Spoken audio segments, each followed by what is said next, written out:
Hello there. We're Cinematico, and Rey is just a worse version of Bastila. Fight me. First off, spoilers for both KOTOR and the Disney fanfiction. Ready? I sure hope so. So, the other night, I was playing KOTOR, as you do, and I thought to myself, man, I love this badass British woman with a double-sided yellow lightsaber who has a strong force connection to the biggest, baddest, big bad Sith in the galaxy. Wait a minute. Bastila Shan was a Jedi Knight from around 3,900 years before the original trilogy. Her appearance consists of brunette hair in a bun, a pale complexion, and beige tan robes. She has a British accent and a double-sided lightsaber, yellow to be specific, the colour of a Jedi Sentinel. When you play through as a man on the light side, which mind you, I haven't played dark side in a while, you and Bastila fall for each other before it is revealed that she, along with the Jedi Council, erased your memories from when you were Darth Revan, the Sith Lord of the galaxy before Darth Malak attempted to assassinate you.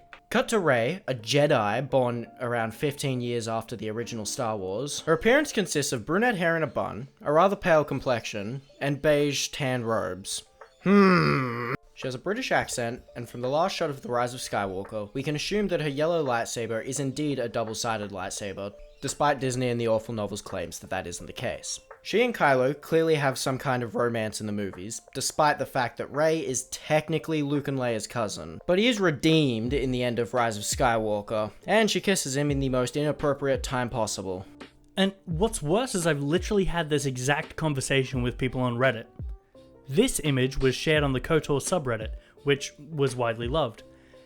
I didn't particularly love the banana color of the robe, so I changed it to a more accurate tan skin color. In that thread, I had a conversation with someone about how Rey is just a worse version of Bastila. It honestly feels like Disney wants to capitalise on the fans from the old EU but doesn't have the guts to go back on decanonising everything, so they just rip off the old EU whole hog for their new stuff. Anyway, let's take a look at every element of how they're the same and why Rey can't even hold a candle to Bastila because of the ways they're different.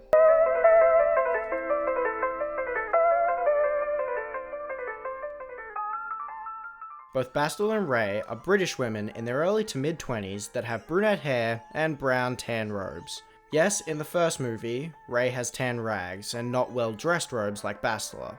But, and I'll say one more time, spoilers, in The Last Jedi, Rey's robes do look a lot like Bastila's dark-side robes. Both also use yellow lightsabers.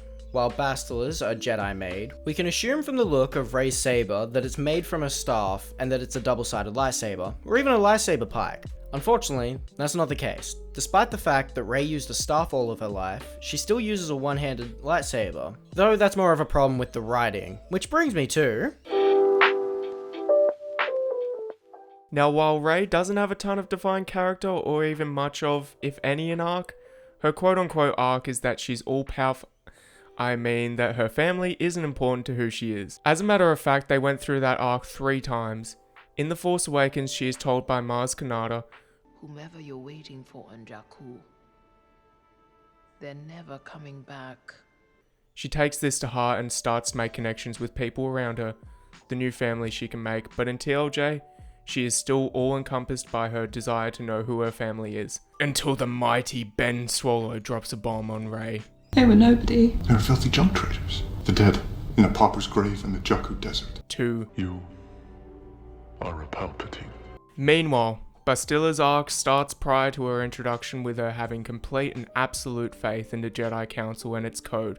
That, while it's not unfounded, they did brainwash Revan into doing their bidding after Bastila preserved his body with the Force as he was on the brink of death and transported him to the Jedi Council. Her arc goes as follows. She defeats Revan and with the help of the Jedi Council, brainwashes him and replaces his memories.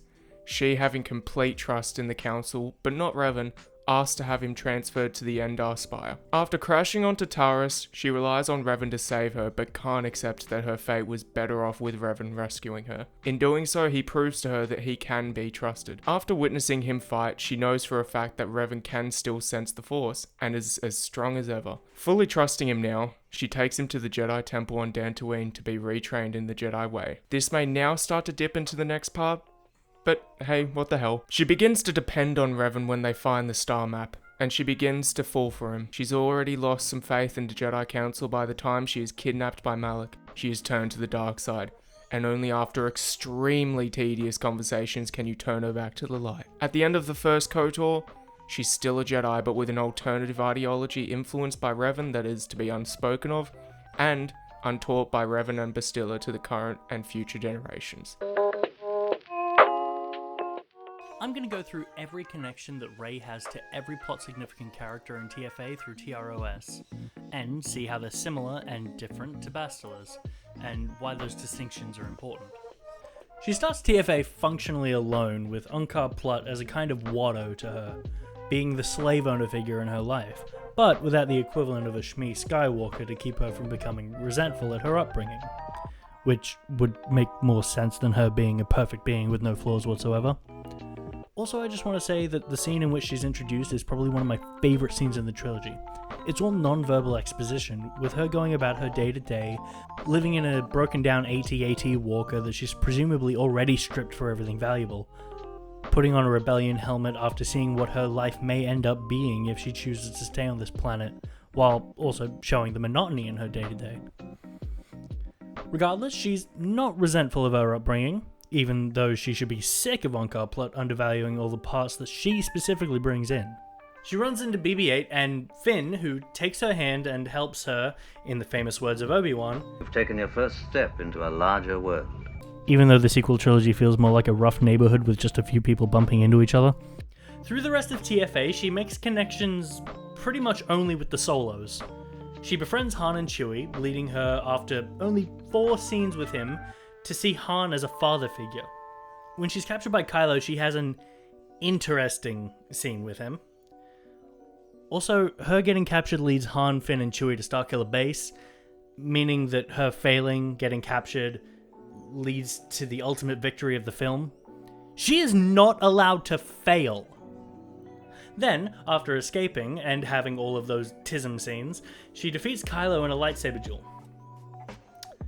Okay, so in the OT, we're told that the light side is something that takes training, discipline, and is incredibly difficult to attain power through, and that the dark side is more seductive, quicker, easier, and less powerful.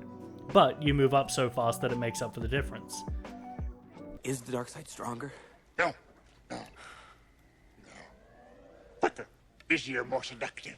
But here we have a malnourished girl from a desert planet, supposedly on the light side, fighting, and winning, against a dark side force user who had a more better nourishing upbringing, and more training from masters on both the light and dark side.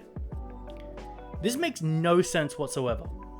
I hate everything about this scene, but what I think I hate more is that I, for the first few years after this movie came out, loved not only this fight, but this whole movie.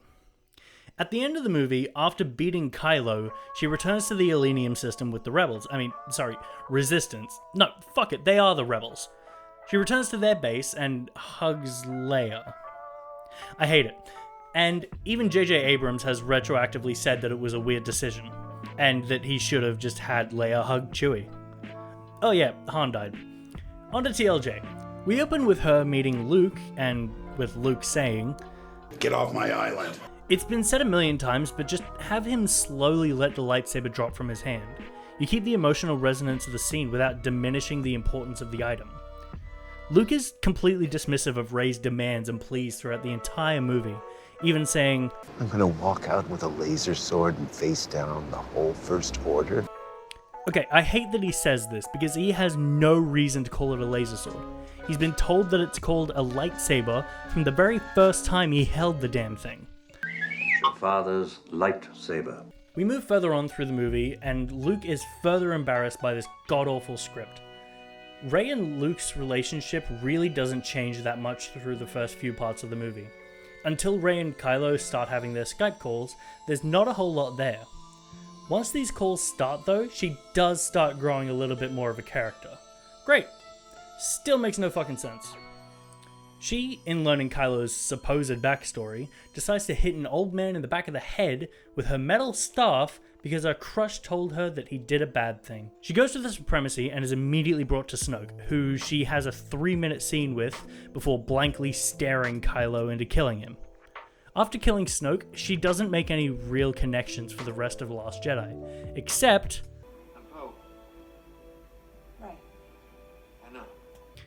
Now, we get to the end of the trilogy, The Rise of Skywalker. Kinda strange title considering Skywalker died. Nevertheless, we open the movie with the Resistance trying to get information about the First Order while Rey actually trains for once. She's with BB-8, which... why? BB-8 is Poe's fucking droid, give him back! When the crew gets back, Rey argues with Poe about damaging the Falcon, even though Poe did literally the only thing he physically could have to save his own life, Finn and Chewie's lives, and R2 and 3PO's. Poe argues with Rey about damaging BB-8, which is the only one of these arguments in this scene that actually ring true. For some reason, there's this weird thing invented where Rey and Poe have different approaches to pretty much everything. These are all completely manufactured conflict. When we get back to Rey and Kylo together, they seem to be completely used to random Skype calls. And we get the thing that thoroughly broke the Force and all stakes in the world. Then, after a few minutes, we get to Uchi's ship, in the weird underground cave that's accessed by falling through quicksand. I'm not even going to try and explain this, I'm just going to leave it up to you guys. Anyway, as they fall into the Mario 64 level, Finn tries to tell Rey something. Apparently it's that he's Force sensitive, but given the development that he got over the first movie, you would expect him to tell Rey that he loves her. Okay. 1. Why would Finn, in their moment of imminent death, say, Rey, I never got to tell you, I can sense the Force. 2. They continue to bring this up through the entire rest of the movie. Both Rey and Poe bring it up at several points. Now, after a few more Skype calls, we get Kylo telling Rey that he knows who her parents really were, which, what? In The Force Awakens, we find out that her parents are never coming back. In TLJ, we find out that her parents are not from an important bloodline, which makes no sense in universe, but we find out that they're dead, and apparently no one that would matter to Rey. But now, we're getting this, saying that he knows who her parents really are. My mother was the daughter of Vader. Your father was the son of the Emperor. Now, this is completely contradictory to everything he's said in the entire trilogy. We learn that her parents are the son and daughter-in-law of the fucking Emperor, Sheev Palpatine himself. Fuck off, film! Rey denies her role as Palp's granddaughter and decides that she shall destroy him because he killed her parents. So she goes through most of her time knowing that she's Palp's granddaughter, rejecting the fact. So there's not a ton of connection between her and Palpatine through most of the movie. And then we get the dyad. There's not much to be said about the dyad that hasn't been said by a million other people. It's dumb. More on that later. Anyway, Rey defeats Palpatine with the help of Leia and Luke's lightsabers. Remember Leia's lightsaber?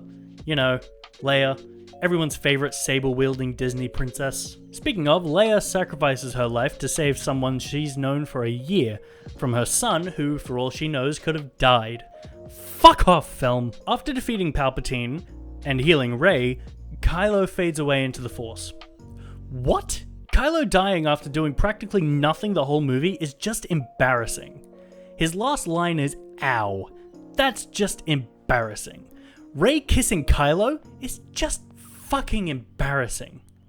Why would she kiss him? She's technically his aunt. No joke. Palpatine is Rey's grandfather. We don't need to go through that family tree, but Palpatine is the father of Anakin through the midichlorians, who in turn gave birth to Leia, who, as you know, gave birth to Kylo. Anakin and Palpatine's son, who is apparently a clone of Palpatine, but we're not going to get into that, are brothers. So why the fuck would she kiss him? Oh wait, apparently she's showing her gratitude to him with a kiss.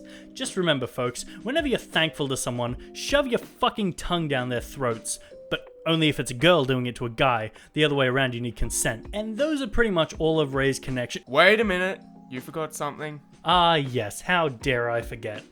At the end of The Rise of Skywalker, Rey buries Luke and Leia's lightsabers in the sands of Tatooine outside Luke's home.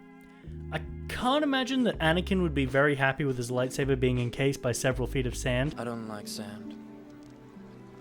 It's coarse and rough and irritating, and it gets everywhere. But, nevertheless, she sees Leia and Luke's Force ghosts off in the distance and chooses to take a last name for the first time in the trilogy. Not just Rey, as many people suspected, not Rey Palpatine, as you would think if she were trying to repair a damaged name. No. She takes the name Rey Skywalker. Fuck off, film. Now I'm going to go through the first KOTOR game and all of the relations that Bastila has. Mercifully, this section will be a lot shorter, considering that Bastila isn't the main character. Bastila is subservient to the Jedi Council at the start of the game.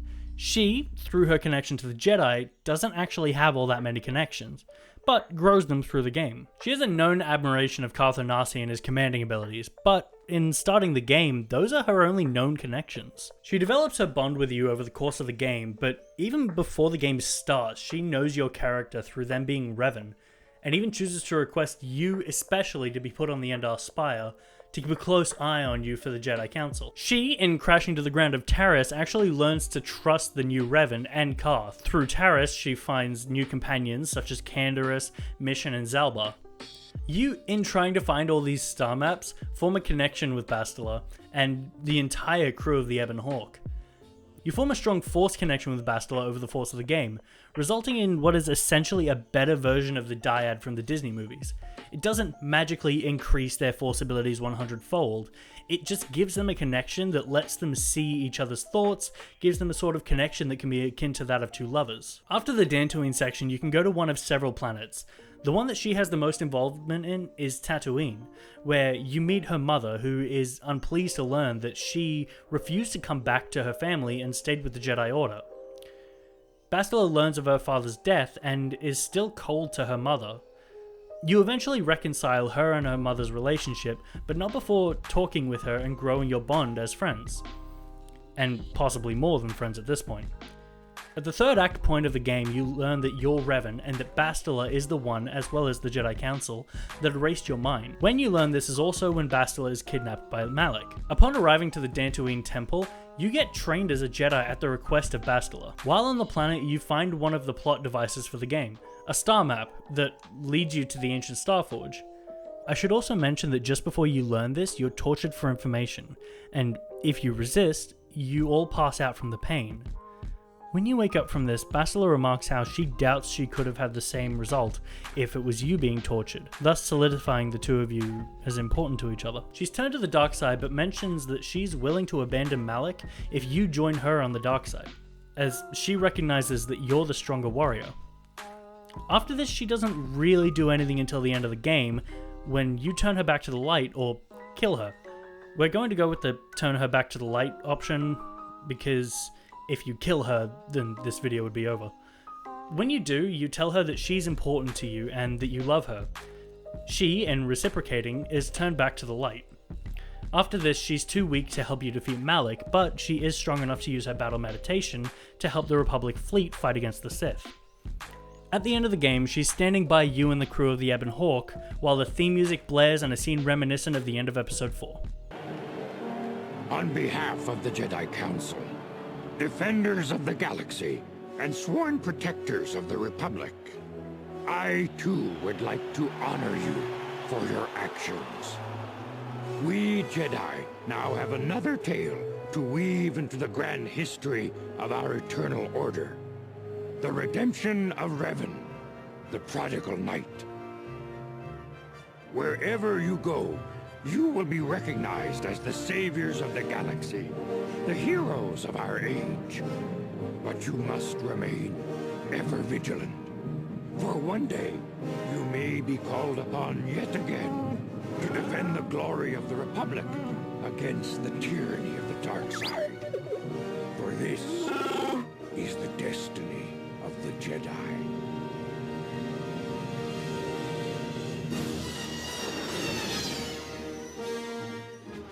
Okay, that's the end of the video. Thank you for sticking around this long. We're Cinematico, and this is the kind of content you can expect from us in the future. I'm StupidWebcam. I like writing and voice acting, so video essays are my kind of thing. I really look forward to writing for the channel a lot, and I can't wait to keep going. I'm Mosh, and I've read my fair share of comics, played my games, and watched way too much to become the all-rounder. I'm Linkmaster, and I've spent most of my life playing games and studying them. I'll mostly be editing videos and helping script them. Long story short, we'll be making video essays, film reviews, and hopefully at some point we can make some of our own short films. Okay everyone, have a good day. We'll see you all next time, so stay tuned.